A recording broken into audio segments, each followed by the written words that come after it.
Hi, my name is Patrick Alina. I lead the ML engineering team at Zynga, and my colleague Kern and I are going to speak about how we use reinforcement learning for personalization. So first, we're going to give a quick intro to what reinforcement learning is and how we use it in personalization. Then Kern's going to talk about the tech stack we use to run this in production using off-the-shelf technology. And finally, I'm going to speak about some of the lessons we learned from launching RL applications into production. So first, a little bit about Zynga.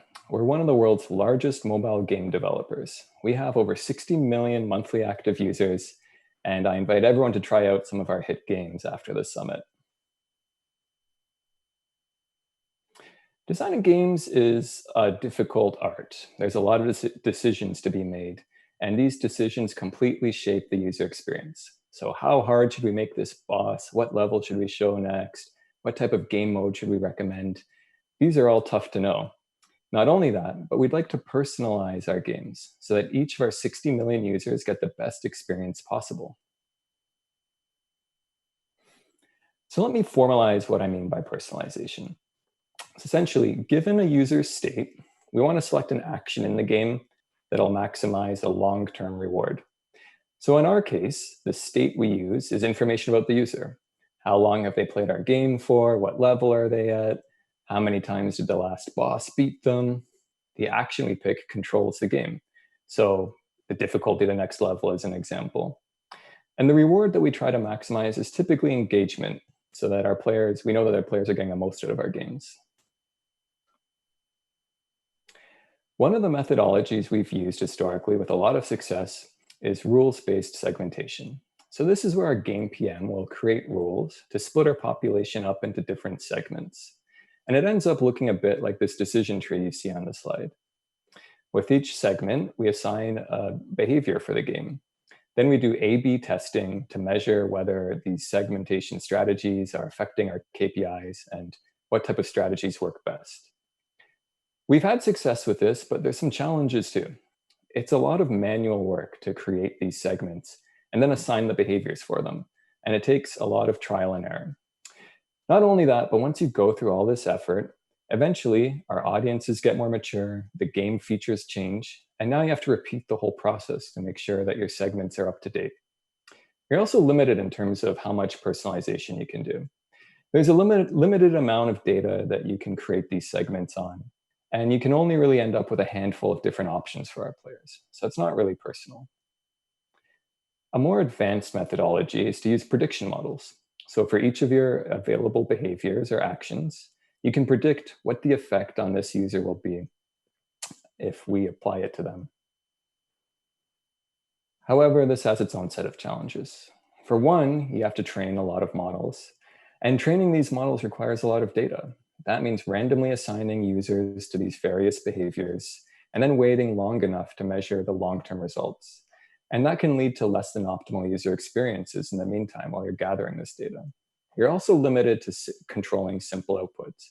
So it gets hard to use prediction models to optimize a continuous value since you have to search over the prediction space. So when Zynga was looking at generating the next generation of personalization, we came up with a wish list. We'd like to automate some of this manual work for personalization. And this automation will allow us to continuously explore and improve these algorithms over time so that we can keep pace with our users. And finally, we wanted to be able to personalize more complex outputs, things like continuous values or controlling multiple sets of discrete actions at the same time. The solution that we found was reinforcement learning.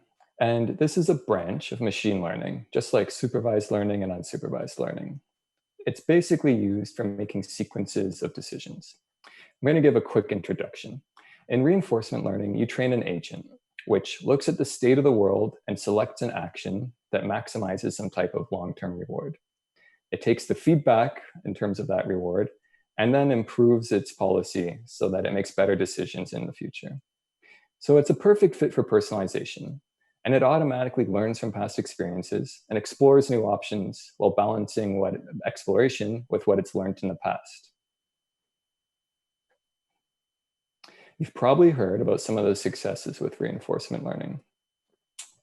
Things like beating the world's best Go players, successes in beating StarCraft and Dota players, all the way to self-driving cars. So we wanted to see if reinforcement learning can achieve all of this. Can we use this to make our games better as well? One of our first applications was controlling what time of day to send a daily message. So many of our games send out messages to remind our users that their friends are waiting for them to make a move or there's some challenge waiting for them. But we have a worldwide audience and everyone has their own personal schedule. So it's hard to know what time of day works best for each user. We trained a reinforcement learning agent to find the best hourly time to send a message based on users' historic activity. The results are a significant increase in click-through rate compared to the hand-tuned system we used previously. We're now running this in production for millions of our users every single day. And now Kern's going to talk about the tech stack that we use to run these reinforcement learning applications in production. Thanks, Patrick. In the next few slides, I'm going to talk about how we structured our tech stack to make these RL applications possible. So as Patrick mentioned, an RL agent learns by interacting with an environment and doing trial and error actions in that environment and optimizing a long-term reward. Unlike supervised models, we don't always have label data and training data beforehand because sometimes the optimal action is not very obvious. For example, if you think of a chess game, you might need to sacrifice a pawn in a move, and that looks like an immediate loss. But over the long term, it materializes in you winning the game. And so RL is really good at these long sequences of interactions that optimize long-term rewards such as engagement or user retention. How that works in practice is you have the environment log these experiences. So whenever an agent takes an action, there's something logged called an experience. And those experiences at training time are aggregated to create an experience replay buffer, which is a set of experiences that the agent performed and also tells you how those actions resulted in rewards. And those experiences are used to train an agent, which then evolves and hopefully improves. And to add some detail, an experience looks as follows. It has the state of the environment before an action was taken, the action that was taken, any reward that resulted from taking that action, so things like winning a game or increasing a score in a game. Also, it includes the state of the environment after the action, and in some algorithms, you also include the next most likely action. And this kind of process has been used very successfully in academic RL applications and usually in games. So things like Atari, Go, StarCraft, chess. And in these applications, an RL agent is made to interact with a simulator. It plays multiple games from beginning to end many times over and learns how to play that game well based on whether it's winning or losing. However, we don't really have the luxury of doing that in production, and that makes production RL applications much more complicated. For one, we don't really know how to simulate a user well. Users are unpredictable, they're also different from each other, so there's no one simulator we can use to optimize this RL agent. Secondly, because we can't simulate the user, we have to use a semi-tuned agent in production and let it learn from the actual users. And lastly, since they're production applications, they're deployed to many different users all at the same time. And so you have to do this learning in batch and in parallel. The analogy we try to use often for batch RL application is whereas an academic RL application would you play one game of chess from beginning to end and do that 1,000,000 times to learn how to play chess, a batch RL application is playing 1,000,000 games of chess and making 1 or 2 or 3 moves and using all those experiences to become a chess master. And so when we started trying to build our batch RL system in Zynga, we came up with a wish list. We wanted something that used off-the-shelf components so we didn't have to reinvent the wheel. We wanted something that was scalable, reliable, and robust so that we could put it in prod and affect real players but not affect them negatively or hurt revenue. We also wanted something that was state-of-the-art but also extendable. We wanted something that used the latest algorithms that were available today but also could incorporate new libraries and new algorithms and new best practices in the future. And after searching for a while, we settled on using TensorFlow agents, also known as TF agents. And this is the TensorFlow-made RL library that implements new and innovative RL algorithms and makes it really easy to build this in a nice manner. And the reason why we chose this was because it had some key advantages. For one, we found that the library was very well architected and had a very modular design, so we could pick and choose the components that fit into our system rather than having to take it wholesale. Secondly, it was well written, the code was good, it was well documented, and we could modify it if needed. Also, because it's written by the TensorFlow team and used by other customers, we trusted its implementation and its accuracy. And lastly, it includes a lot of the new algorithms that we wanted to try.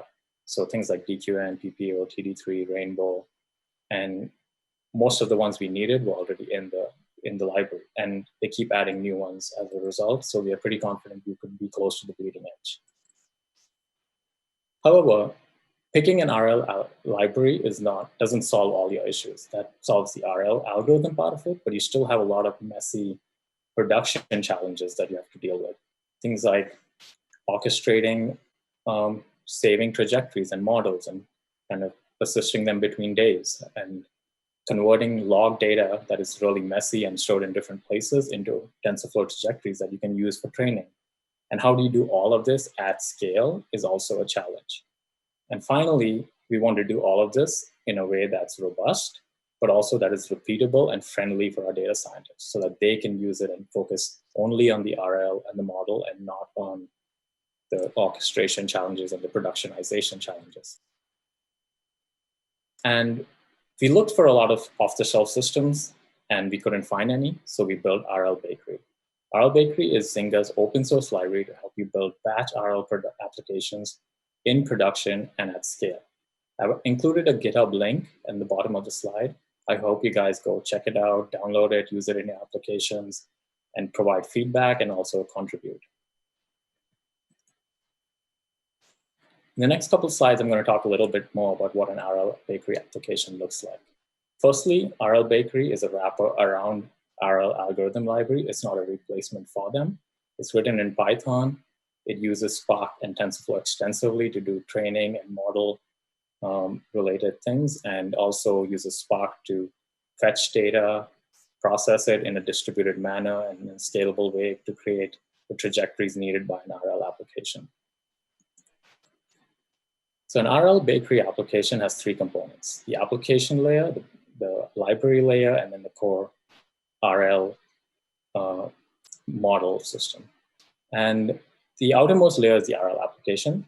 This is application specific. So the data scientists would build a new one for each RL application at Zynga. It's made to be extremely data scientist friendly. It's written in Databricks, which is something they love and use on a daily basis. It's written in Python. So the way it works is RL Bakery makes an interface available, and the data scientist is responsible for filling out that interface. And this includes information such as what kind of model do you want to use? What are the hyperparameters? What is the network architecture? But also it has more business specific information such as where and which data warehouse or data system do you fetch observations from, actions from, rewards. And you collect those all as a Spark data frame and pass it to the next layer, which is the RL Bakery. And once an application is built, all the other components of the system are shared across all the RL applications at Zynga. So it's very reusable. We think of the RL Bakery layer as an orchestration layer. It's responsible for things like taking those Spark data frames that the RL application layer provided and massaging them and kind of processing them at scale in a distributed manner using Spark to create TensorFlow trajectories. It's also responsible for saving these trajectories so that you can reuse them on future days without having to recompute them. And once you do the training of the model, it also is responsible for things like saving the model so it can be used again to evolve in the future, and also to deploy them to our model serving system. And the innermost layer is the RL library. Today, that's only TF agents, but in the future, we could extend it to use new and cool RL frameworks that come out, as this is an ever-evolving field. I talked about a lot of the advantages of TF agents and why we chose it, so I'm not going to go over them all over here.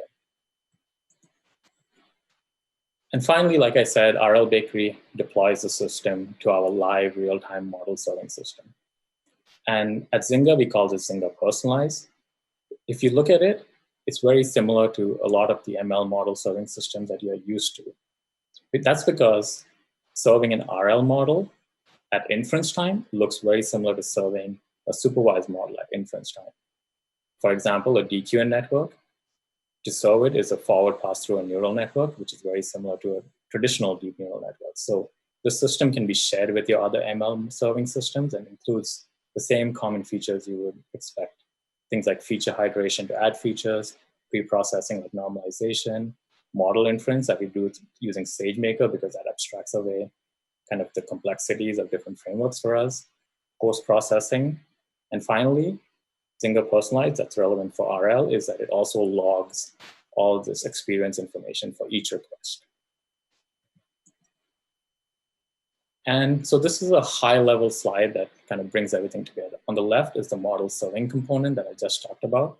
This is where a game client would call Zynga personalize, which is our real-time serving system, which in turn would call SageMaker to run an RL agent, would get a recommendation, post-process that, and then return it back to the game client with a recommendation. At the same time, it also logs experiences to S3.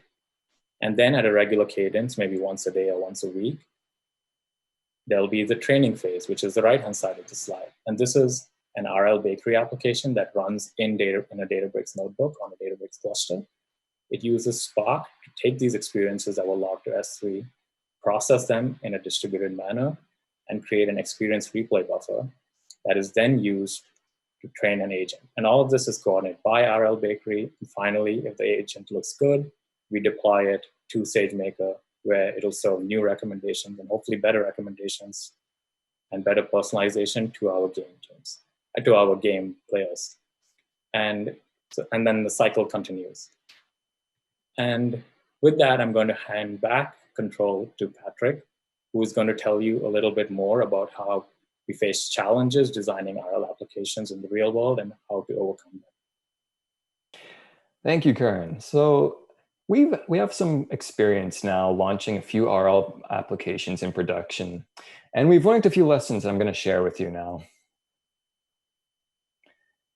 So the first is that reinforcement learning applications are challenging to get good results. It's more challenging than training good prediction models in our experience. So one of the things to keep in mind is to make sure you're applying RL to the right types of applications, and it doesn't work everywhere. So the first thing is to make sure your problem is best modeled as a sequence of decisions. So for example, if you were trying to optimize the first level, maybe you're trying to pick just the difficulty of the first level of our game, and that's it. That's not really a sequence of decisions, and you could use simpler methods like contextual multi-arm bandits or maybe predictive models. If your current action doesn't really affect future actions, then you don't need to use RL for that. But if you're trying to, say, optimize the difficulty of every single level, now you can see how that's a sequence, and the difficulty of one level could affect the actions to take in the future.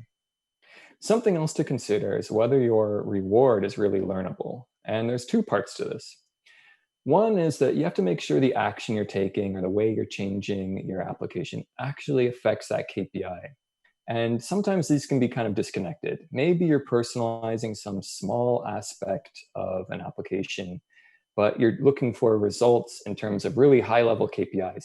There might just not be that link, and reinforcement learning isn't going to be a magical bullet to fix that. So the other thing to consider is the sparsity of your rewards. If the rewards that you're getting are very infrequent and not really connected to the actions, it can be hard to learn that as well. In those cases, you have to figure out some type of intermediate reward so that you can signal to the agent that it's on the right track.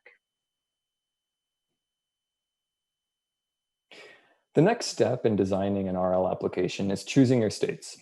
And something we've heard and we've experienced is that RL agents are sensitive to having too many inputs.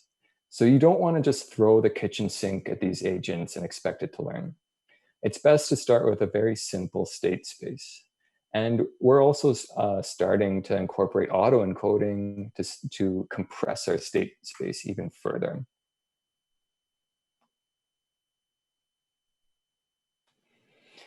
When you're designing the actions, it's best to start small. So we typically start with a small set of discrete actions, and that allows us to use simpler algorithms as well, like DQN. If you move on to larger action spaces or continuous spaces, you have to use different types of algorithms and explore what's available there. Policy gradient type of RL algorithms are usually what's used for continuous action spaces. And if you have a situation where you're trying to recommend an item out of a very large catalog, so for example, you're recommending the best song or the best book or something like that, that kind of falls under more classic recommendation systems.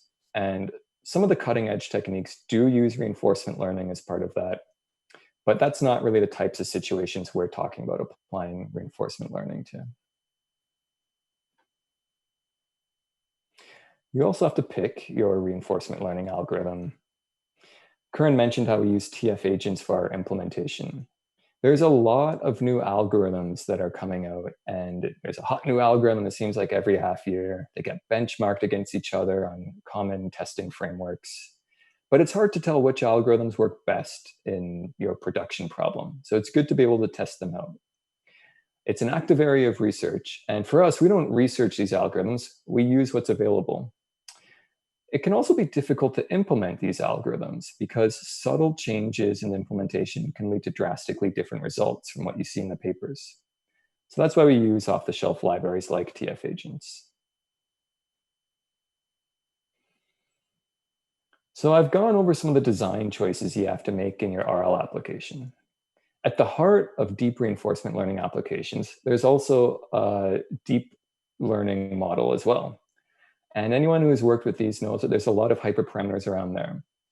So tuning a reinforcement learning application, it combines all the difficulties of tuning a typical deep learning network with all these new choices about reinforcement learning. And there's the added challenge that unlike predictive models or supervised learning, you can't just run through a static set of labeled data. You only really truly learn, in our situation when you're dealing with people, by actually launching into production and interacting with people. So this brings us a pretty big challenge. How can we start off with the best agent possible before we actually interact with our users? There are a couple of options available. So one of them is to mimic some type of existing behavior. I brought up how historically we've used rules-based segmentations.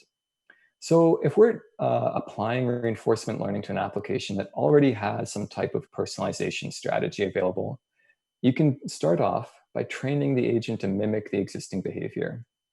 That way, when we launch, we're hoping that it won't do any harm, and it will slowly learn how to deviate from the existing behavior and add in more personalization. Another way to perform hyperparameter tuning before going live is by simulating simple scenarios. So if you can simulate your state space and actions and a few different scenarios in which you know what the best outcome would be, you can measure whether your agents will learn those simple scenarios. And you can also see which hyperparameters work best for learning quickly. That way, when you launch live, you hope that the hyperparameters you've chosen will also be the best ones that work in the real world as well, where you don't really know the true mechanics. Something we've done for hyperparameter tuning is to automate it with some of the best-in-class tools. At Zynga, we use Databricks, which has MLflow built into it. And we use MLflow to keep track of our results, with HyperOp to do the actual optimizations, our actual selection of the hyperparameters. So these two tools together have served us really well, and it's made it a lot easier than manually changing parameters and waiting for results. So I'd like to leave you with a few key takeaways. The first is that reinforcement learning is a great methodology to personalize applications. It's ready for production with off-the-shelf technology. So you don't need a research team of PhDs to get this going. And we have had good results with this. However, it is more challenging than some of the other machine learning techniques out there. And it's an emerging field with new technologies and best practices being discovered all the time. So it is worth the results, but it takes a bit of work. And finally, I'd like to say thank you from the ML engineering team at Zynga. And I'll open the virtual floor up to questions.